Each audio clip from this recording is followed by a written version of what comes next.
ಅರಸ ಯಾವಾರೋ ಬೆಂಕಿನ ಕಟ್ಟಿ ಹಾಕಲು ಬೆಂಕಿಯೇ ಹುಟ್ಟಿದ್ದು ಎಲ್ಲ ಸಂಖ್ಯೆ ಯಾವಾರೋ ಕಾಂತಾರ ಹುಟ್ಟ ಬಂದದು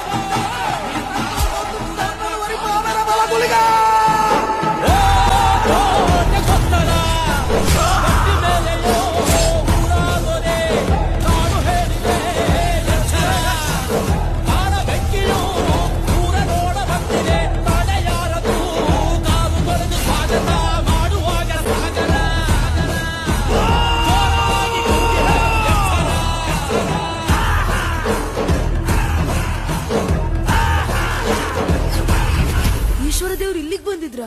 ಇಲ್ಲಿಗೆ ಬಂದದ್ ಮಾತ್ರ ಅಲ್ಲ, ಇಲ್ಲೇ ನೆಲೆಸಿದ್ರು.